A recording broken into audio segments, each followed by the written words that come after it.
lecturer giving the beginning of a talk on the history of British pottery. First, you have some time to look at questions 31 to 40.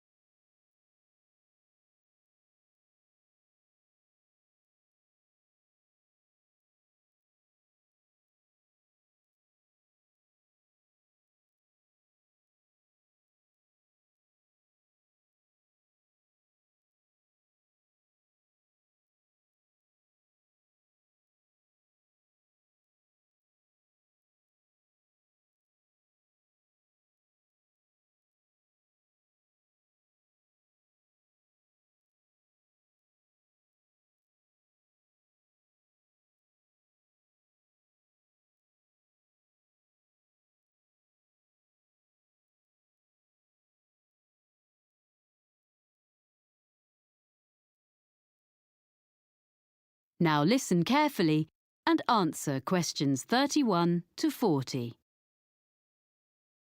Thank you for coming to this series of talks. Before I talk in detail about the experiments and innovations of the British ceramicists, I'd like to give you a summary of the social and manufacturing background in which they lived and worked. So, we're talking about England, or more specifically, the region known as the Midlands. And we need to go back mainly to the 18th century and briefly even earlier to put it in a global context.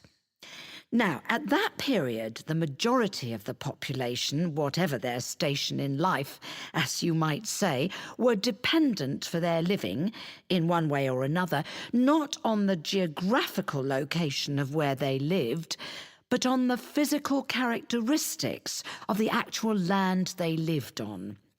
This is true whether we're talking about the aristocracy, the owners of great estates who incidentally had no snobbery about the concept of making money from all the reserves of coal or timber or stone on their rolling acres, or the farmers making a fat living from the rich soils.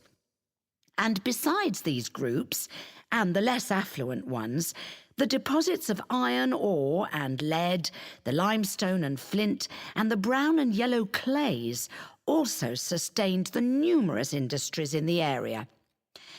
It's important to recognise that it was already an industrial region and had been so for centuries.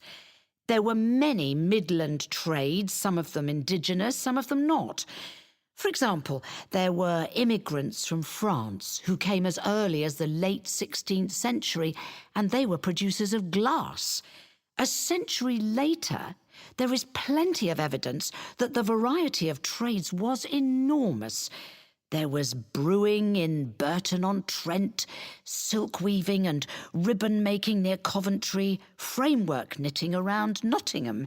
And of course, in Cheshire, men dug the salt, as we still do nowadays even, which in that era was sent downriver to the estuary of the Mersey. Now, among these well-established trades, one of the oldest of the local crafts was pottery. As you will probably be aware, ceramics has always been a mix of science, design and skill.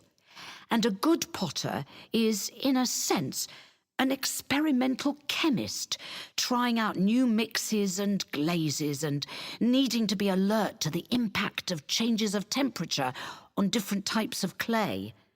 For 200 years, up to the time we are concerned with, potters had been making butter pots and pitchers and patterned plates, using the clay which was plentiful in the area where they lived, in a handful of North Staffordshire villages dotted along the low hills.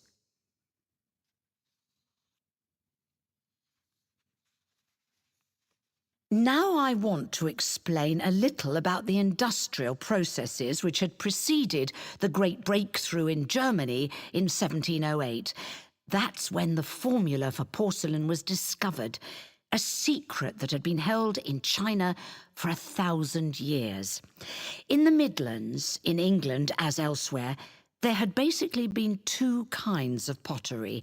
The first is still known as earthenware. Now, this was a bit rough and ready, but it was deservedly popular for several reasons. To start with, it was relatively cheap, so it could be used by most households.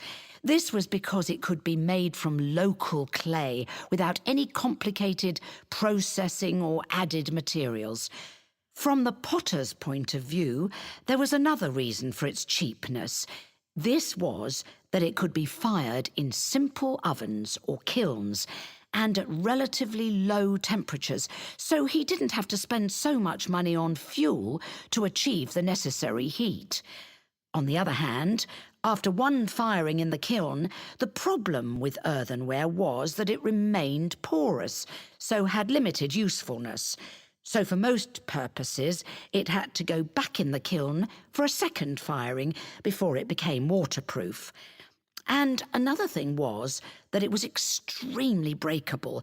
I mean, before it had even been sold. I suppose the potter wouldn't have minded so much if people just had to keep coming back for more every time they broke a jug or whatever. But it was very inconvenient because it meant there was a lot of wastage in the course of the manufacturing process.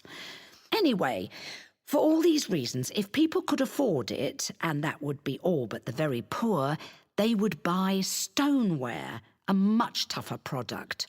Now, for this, the potter used a slightly more expensive raw material, which was made by combining clay and flint, and this mixture was fired at a far higher heat, with the result that the ingredients vitrified.